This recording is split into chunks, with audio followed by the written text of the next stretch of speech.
Hi, and welcome to Cover Brand, where we cover all things branding, marketing, and advertising to help you understand what the hell branding is and how it works to grow your business.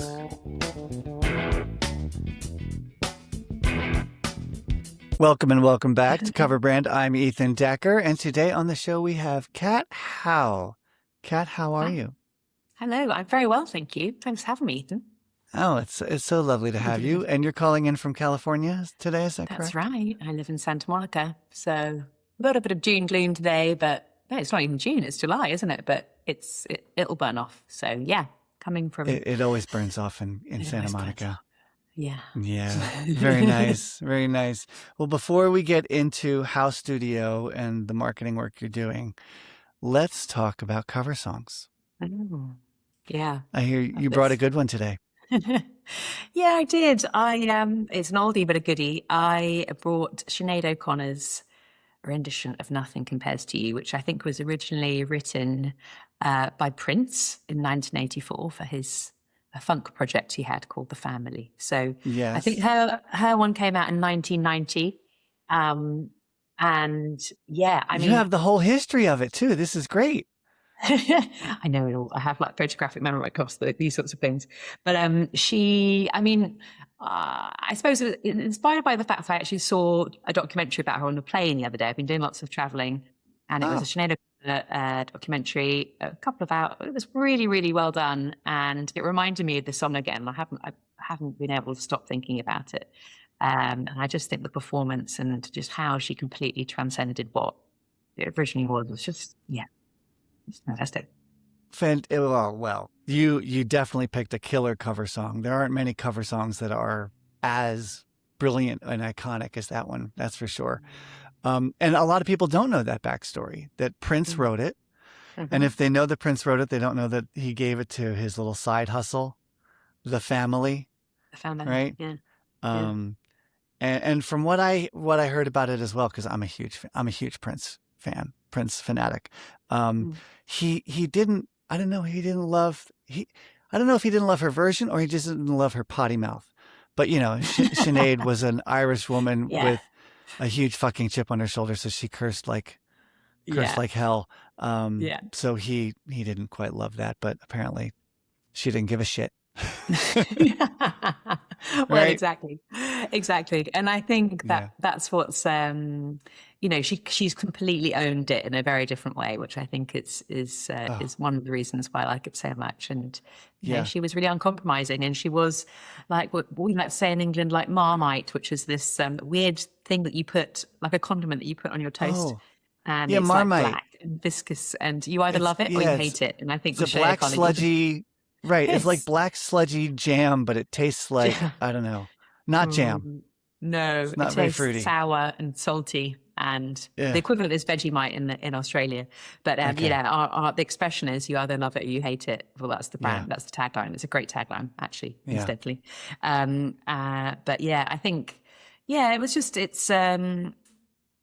made her as well, but it also, and it catapulted her to fame and then you could say then, everything else, fell, she had a really interesting career and, She did. So, we owe her all a huge debt of gratitude for spearheading a lot of conversations the world needed to have about abuse and violence and, all kinds of things. Yeah, Sinead was way ahead of her time. That's for damn sure. But the song, oh my Lord, Nothing Compares to You. She strips it down to its raw emotional core and just...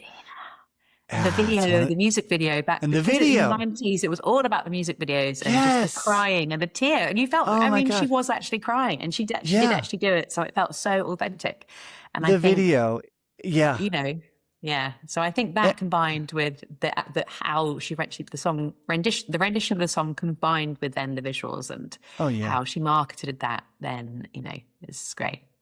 So I have a Spotify playlist of all the cover songs we've talked about on Cover Brand. I'm certainly going to add this, but I'm going to encourage everyone to go watch the fucking video. It is video, I think they say in Ireland. yeah, the effing video. And it's just so good. It's simple. Again, it's really simple. It's mostly shot in a park or the garden of a stately home, I think. Or just her face. Most of the time, it's just looking at her, looking at the camera, looking at you. So yeah, just iconic, incredible, easily one of the top 10 videos of all time. And a great song, a great composition, and a great performance. Good choice, Kat. Thanks. Well played. Well played.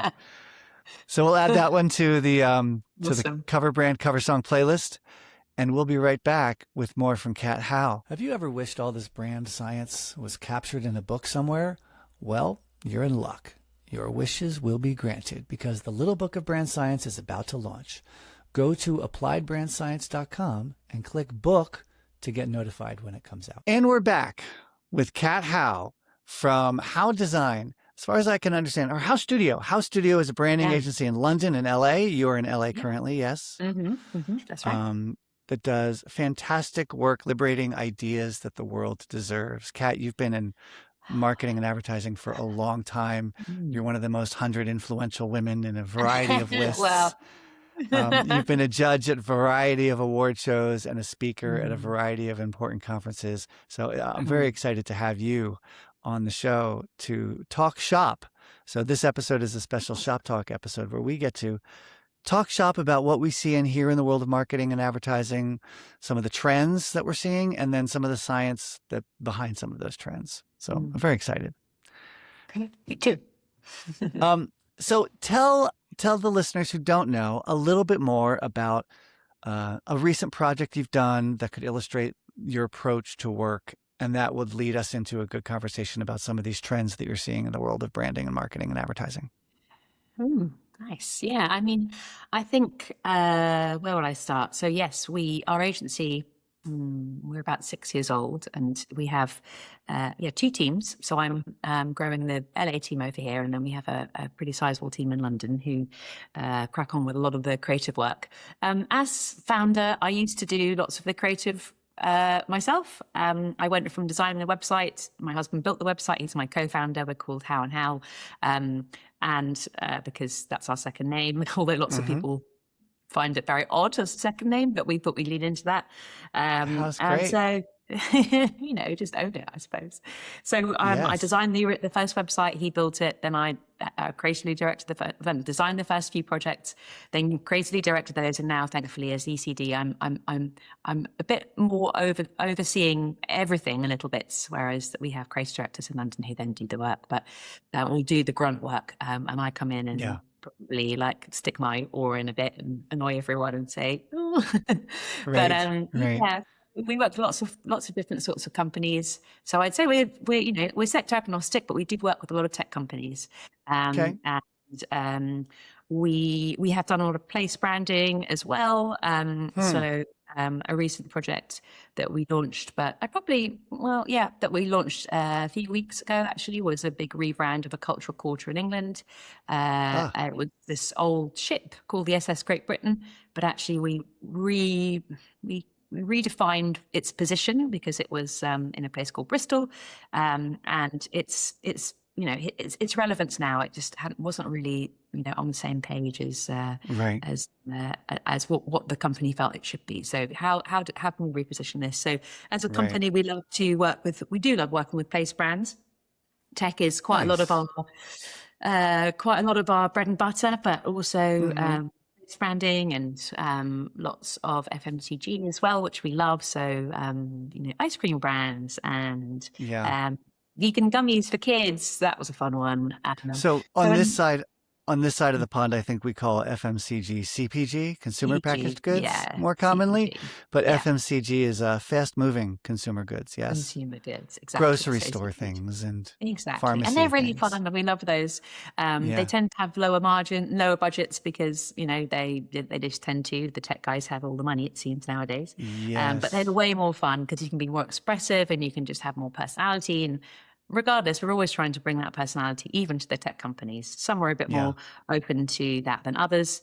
But yeah, in terms of a recent project, we launched, I mean, I can talk about the last three that we launched, which actually have different angles in terms of what we can talk about today. The one was called Ideogram, and that's a generative AI company, which originally, when they came to us as a branding studio, we were like, "Oh, aren't you guys like the dark side?" Because there is a bit of with the enemy. Yeah, there is a bit of an existential thing that's happening in branding, and that this is a trend. I was in Cannes a few weeks ago, and this is a big trend that emerged.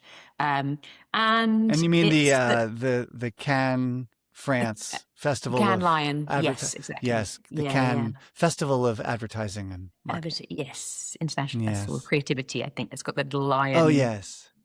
Logo. Anyway, everyone just sloshes around drinking rosé and talking about what's going on in advertising and design. So that was a big theme because Gen AI, obviously, we all use it. I think about 82% of designers use Gen AI in their practice, but I think about 79% think that it's going to kill their jobs. So there's this really odd paradox happening where we all using it and we understand that it's references what's already out there, and then there's also lots of copyright issues. Although, to be fair, I mean, a Google search references lots of written work that's out there, and I used to be a journalist, and words are still the same as images as far as I'm concerned. So where's the authorship in that? And so I think everyone's just like, oh, it's fine, it's just words, it's not a big deal. It's like, well, it's the same thing. So yeah, I think it was odd for us. We had a bit of a. It was within the studio, we had to decide whether we wanted to do it or not. Whether to take on an AI client? Yeah. Oh, just specifically in Gen AI, because we work with AI clients all the time. But then we thought, look, it would be great to see and use the tool, and we use the tool. So to not do it would also be a little bit hypocritical too. So that was a project that came out. And so they're a team in SF, and we helped them rebrand. And I suppose it's ironic that they, Gen AI company had to still use a branding company to do a brand for them. So I think that was interesting. And we now know more about it, which I think is really important. So that was a project that's very much what we do. AI companies, tech, but this one had a bit more of an interesting edge to it. Well, that's a great point and a great example of a company that purportedly is all about branding and marketing and has a generative AI service offering, and yet it can't generate its own brand. What's going on there? Why can't a company that's about generative AI generate its own brand ideas and its own positioning? Because I think ultimately it's about soul. And I think the conversation about 6 months ago is that, like, okay, Gen AI, AI is never going to be able to replicate a human in terms of design. I think we've moved on from that. And then it was like, oh, actually, we've all got, taste. Humans have got taste. And so that's something that AI can't do and can't take away from us. And I'd argue that that's actually now also a bit obsolete. Some of the programs have got really good taste, and that's we can't assume that that's just our moat anymore as a human. I think what it is the ability, the inability to take that creative leap of faith and using experience and a proper human experience that we've all had and we all shared, like falling in love or having your heart broken or watching a sunset, or these things that we can bring to creativity to imbue a brand with soul and imbue a brand with meaning that's beyond just a physical, just type it in and then it just pops out a logo. Because I think their original logo, Ideogram, was done using their program and it was shit, which they said to themselves. But, I think they needed us to come in and, use that experience and use that imagination that humans have, and also just try and place it in a completely different category. And we're always trying to do that in brand. It's like, that's the one thing that AI really can't do is, we have to look for that feeling that we want the brand to create and then try and get that feeling from steal that feeling from anywhere else around. And that's the thing that I think it can't quite place those extreme ways of thinking or different ways of thinking together. Right. Well, there is one principle that AI is entirely built on the past, which is true. It's trained on data that comes from the past. So how could it figure out something for the future? I'm a little stuck on that because I think humans also, our thinking is based on all the things we know from the past, and we try and imagine and invent the future. And so we're constantly that's interesting. Thinking about the future and writing about the future. Science fiction is all speculative fiction about the future. So our own thinking, oddly enough, models a lot of how AI is supposed to work, or LLMs, large language models, work. And so you're right about the moat constantly shrinking around what's uniquely human versus what LLMs, large language models, can do. Yeah, exactly. So that project was our way of just trying to claim, or just learn a bit more about what's happening and exactly what it is that we can bring. So, and what was it? Was there a breakthrough moment or a moment of like relief and relaxation when you finally figured out what the problem was and how to solve it with this company? Was there a strategic solution or an insight or a creative leap or something? Well, there's always, with every project that we do, we always, wherever we can, do the strategy. And the strategy is where you have those breakthroughs, and then once you come up with a brand idea, I think that for this one, it was called the idea era, the idea era. And of course, then that led to this idea of a brain, and we hid the eye from Ideogram within the brain, and we were quite inspired by all sorts of different psychological tests and things that are happening in the brain, ideas and where they come from. So yeah, we with every brand that we do, we always try and push to the strategic work at the beginning, because then from that we develop the brand idea. So we work out the brand in words and language first, and then we start to build the visuals around it. And actually, once you've got that idea, that does often lead to a breakthrough. Once we've like hashed it out and we've got there in the end, then everything else cascades down. It's actually quite simple not simple, but then it makes it so much easier to then build the brand. It flows, right? The dam breaks. Yeah. And then you can see all the ideas. It has legs, and you can see all the legs. You can So in your case, and this company, by the way, is called Ideogram.ai, is that right?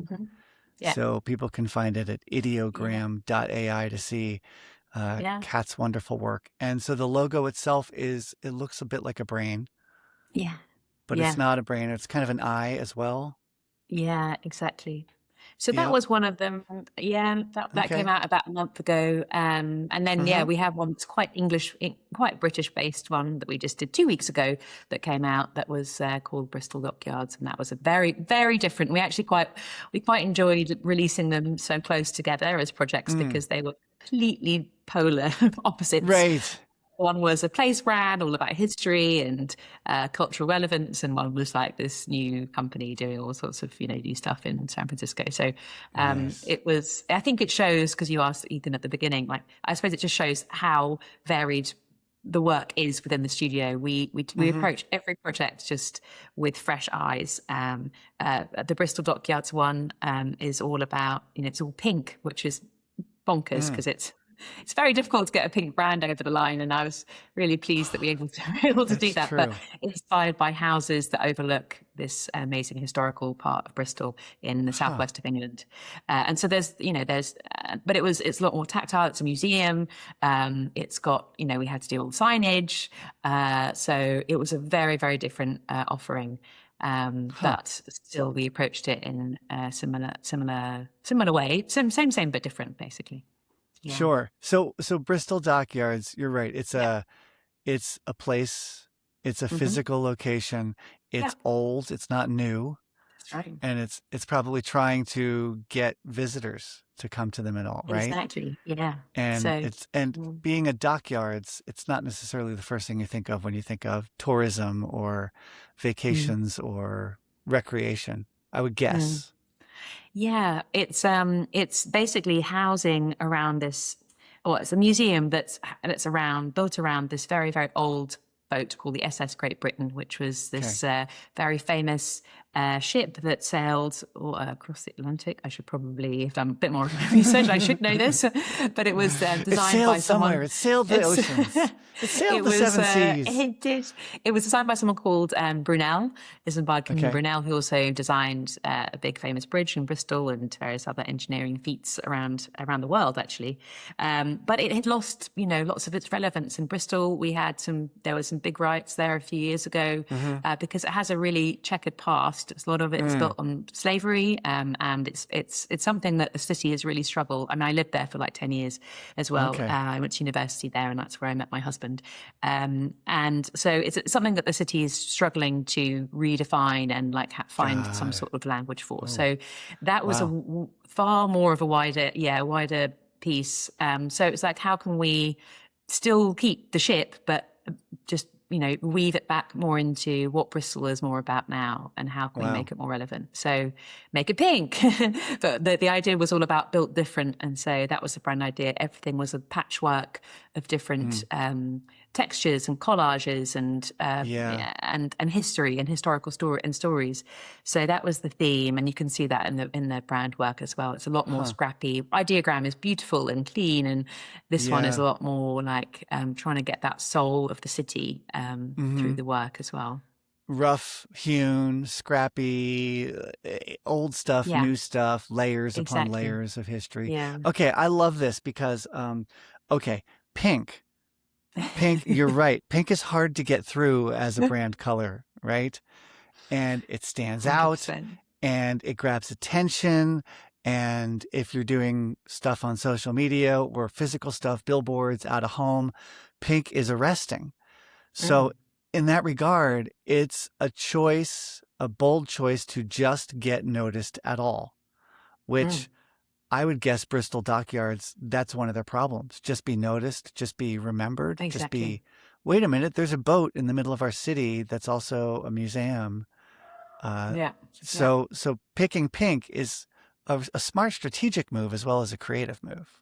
Yeah, it is. And also, but the thing is, you can't do it for the sake of just being rebellious either, because then that doesn't have any relevance, because there's no point in just being like, oh, let's just pick pink, because no one uses pink apart from T-Mobile.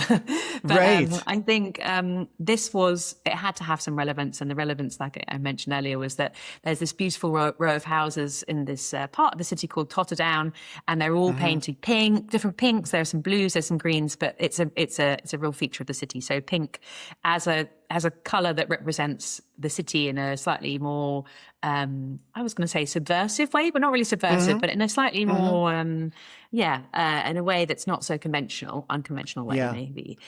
So that had relevance. So then people were like, okay, this makes sense. The Bristol Dockyards team loved it as well as a build. They were like, oh yeah, of course. When you can make that strategic move, but tie it into some source of actual strategic value or truth. Yes. In fact, we're talking about truth.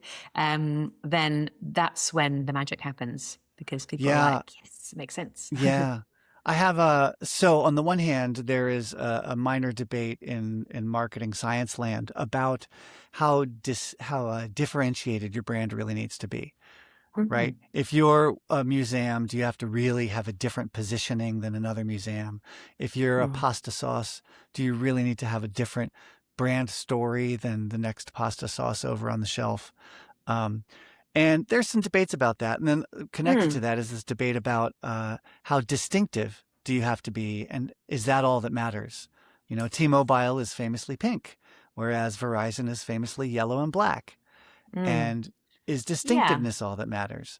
And the way I have learned to approach it in doing the research is that there is this kind of little b brand, your distinctiveness, your colors, your logo.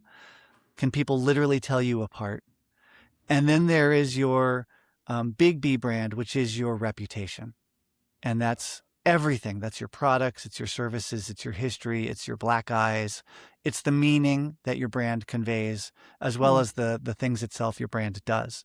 So, Apple is not, or let's say, let's stick with T-Mobile. T-Mobile isn't just a reputation that's abstract, because it's physically the services you get, your bills that you get, navigating the T-Mobile app and the website and the T-Mobile stores, all of that creates your brand.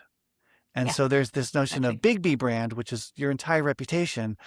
But then there's still little b brand, which is, can you even tell the damn things apart? Yeah. And both matter and both are linked. And so I love this example from Bristol Dockyards, because the pink is certainly the little b brand that's distinctive. It stands out, but it also connects to the history and the story and the reputation of the organization. Yeah, I agree. And I think it is an interesting debate. You know, we often have people come to us, container brands, like you were saying, the museum. Oh, we house all this work of other people, or an interior design company we've just rebranded, who are a container brand. Essentially, they have lots of different properties and lots of different projects they're working on that they want to show. Oh, yeah. So how recessive does that brand have to be? Because they are containing other parts, other visual, other creative. And then you have like the CPG brands, like the pasta sauce you mentioned, that have to shout for space on the shelf. You could say that any packaging really is just, it's all about marketing. You know, certainly even with something like beer, yes, of course, there are different varieties of beer and they taste different ways. But at the end of the day, it's quite a lot of it. If you're looking for an IPA, you're going to choose it.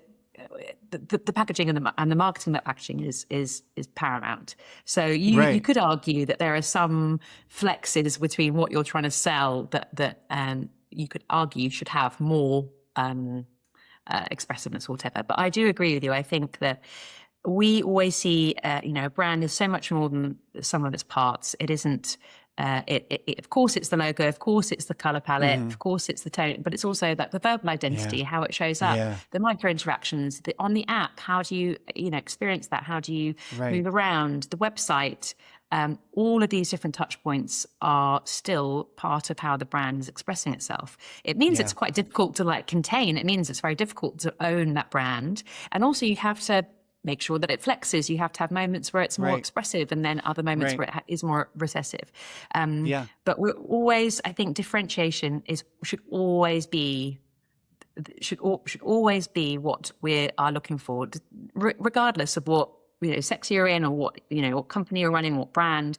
Every even us as a branding agency, ironically, you look at we're currently rebranding ourselves at the moment, fourth time in 6 years. Just saying, I might have a bit of a thing about that. No, because Kat, the thing I say all the time to other marketers is it's just really, really hard to cut your own hair. Yeah. Right? It's just really hard. So you need someone outside. You need some external help. As soon as I've done this one, I'm already thinking about the next one. This one's launching in September. But we did an analysis of other branding agencies, and 90% were black and white. And we were like, what, in terms of their color? But 90% of us don't have our own brand color, which is mad considering we sell that as a business. And we've got the same thing again of okay, well, we're a container brand. We have to, we house other people's brands in our brand. Why should we have our own? We've now gone for some neon yellow, I think, because we were because we should still be differentiated, regardless of selling. So I think there's a bit of a round saying that.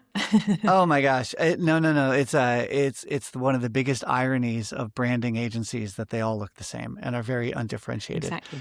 And I've always wanted, when I was at big agencies, I always wanted to roll into a new business meeting dressed like a band from the 1960s, all wearing the same thing, looking totally tight, right? Having semi-matching or matching outfits, whether they're pencil skirts or jacket and tie. That's a great vision.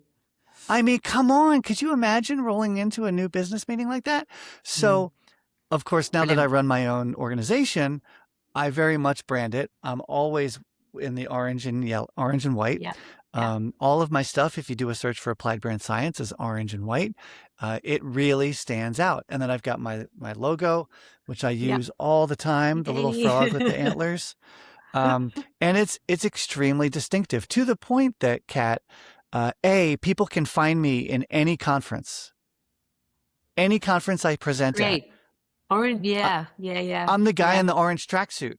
And then B, people start to wear orange in my honor when I do work Oh, with wow. You're clients. owning that. Orange. Now, Yeah. I don't know of any other consultancy where people dress because I they do like the sadly think. brand of the consultancy, right? That's true. That's true. So, Um, so yeah, it's I great. think It's funny and ironic you've that just got to lean into it. I think so. Like yeah. Brian Collins, who is a friend of mine, he runs an agency called Collins in San Francisco and New York. And Mhm. he always wears an fluoro orange cap. When I speak, we're often at conferences together and I'm like, there he goes. And he's fluoro orange Yep, cap. So you've got some competition. But he only does that's the cap. fine. Kat, that means there's two of us. Yeah. Not as opposed to the 900, creative people wearing black with Yeah, black exactly. glasses And I've and actually black taken them off, stilettos. but my thing is that I always wear big earrings. These ones are actually, I caked Nice. in, but Oh, I wow. didn't put them on. I don't know why I didn't put them on, but they're actually by my desk and I always wear big earrings. Yeah. But there's something called the mere exposure effect. I'm sure you've probably heard about this, but the fact that I Yes. think you have to see a brand, something 8 times for it to almost register. What there is, Mm-hmm. there is a bit of a science behind this. And I think the Yeah. more you can be really overtly obvious about the orange and you just keep on Mm-hmm. doing it and you keep on being Mm-hmm. consistent, then eventually you start to own the real estate of someone's mind, which is what we're Yep. always, like a tiny part of that real estate of someone's mind, which is what we're always trying to achieve with a brand. It's like, how Yep. can, it's not just whether they buy you, it's whether they remember to buy you or like see you and want to buy you, and then tell their friends about wanting to buy you, or even if they've never bought you before. Yeah. Like there's Yeah. brands that I admire and like, but I've actually never purchased them, but I still still know them and I still admire them as a brand, which is quite an interesting dynamic. This is such an important piece. So this notion, the mere exposure effect that you brought up, is kind of the foundation of so much of how branding actually works, and most marketers don't even know it. Most marketers think branding and marketing is about persuasion. And the mere exposure effect, I love that you brought that up.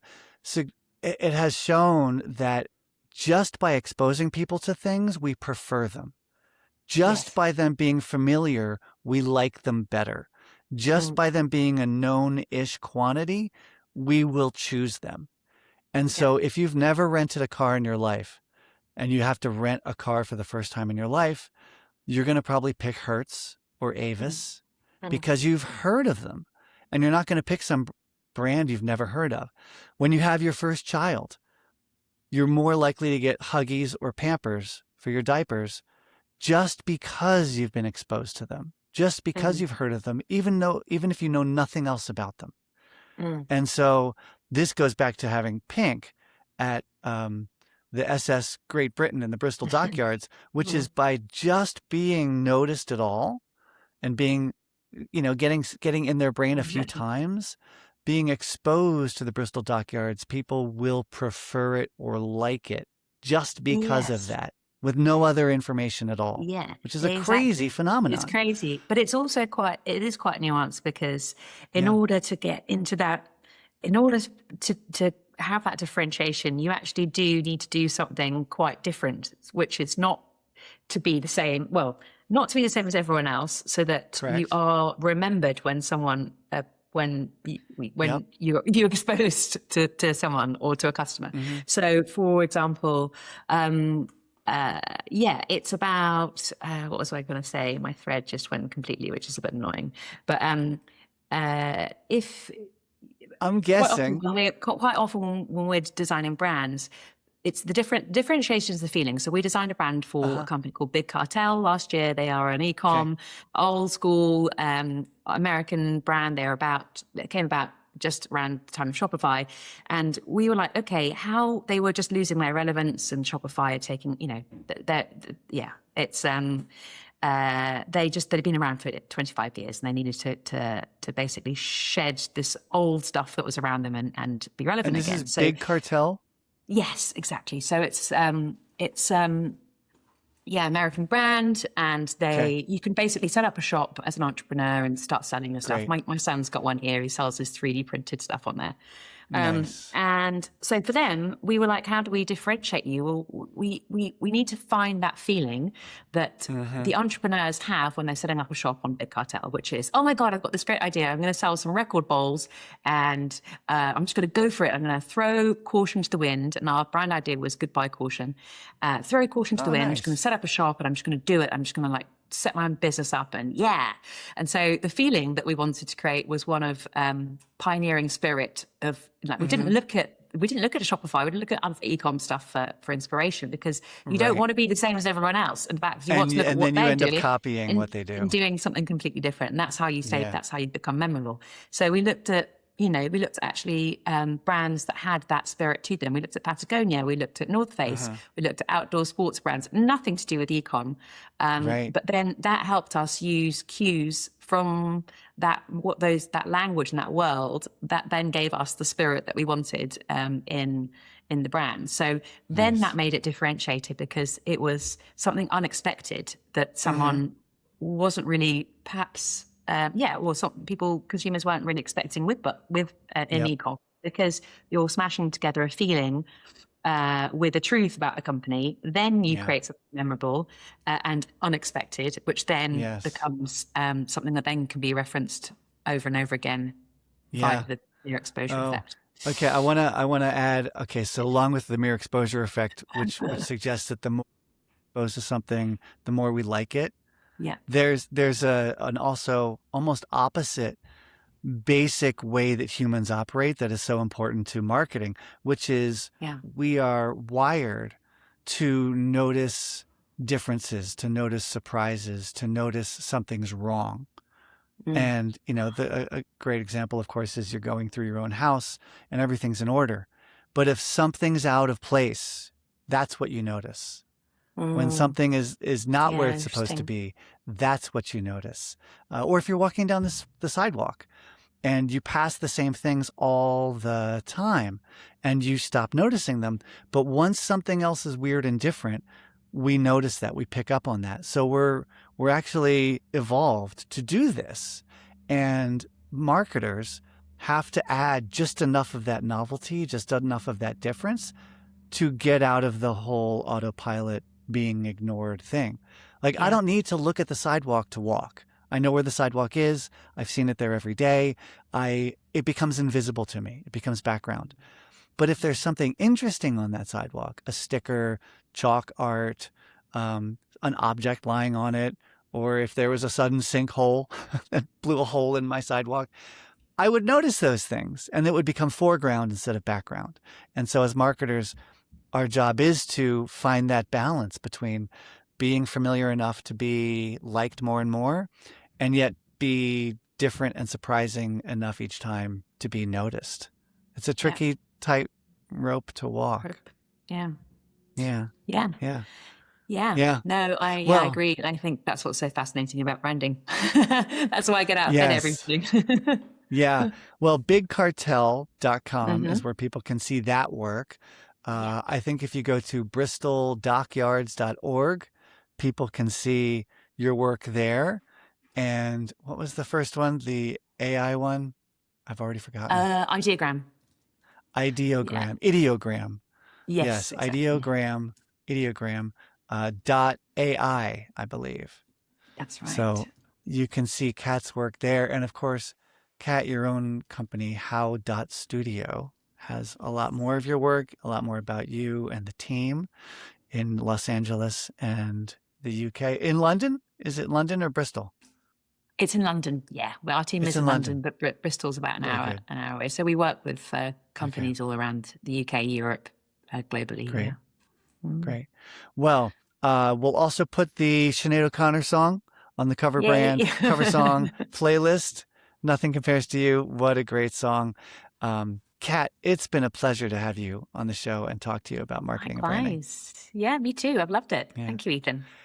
I also really look forward to seeing the new how.studio when you launch that with the bright orange, my God. Bright yellow, In bright yellow. Yeah. I mean, that'll be, and then I'll just be wearing yellow that'll be my thing. And me and you can hang out in the brightly coloured corner conferences. We'll be the two people at the conference not wearing black. Yeah. Look at that, and they're everywhere they go. There they go. There's that orange guy and yellow lady. Fantastic, Kat. Have a lovely day, and we'll talk soon. You too. Thanks so much, Ethan. Take care. Are you planning a big team offsite, a sales meeting, or a large company event, and you want to bring in a speaker who will blow people away? Then your first call should be Oprah. But if you can't get Oprah, call me. Also, if you got something out of this episode, think of one person who might also get something out of it and send it to them as a way of saying, hey, thinking of you.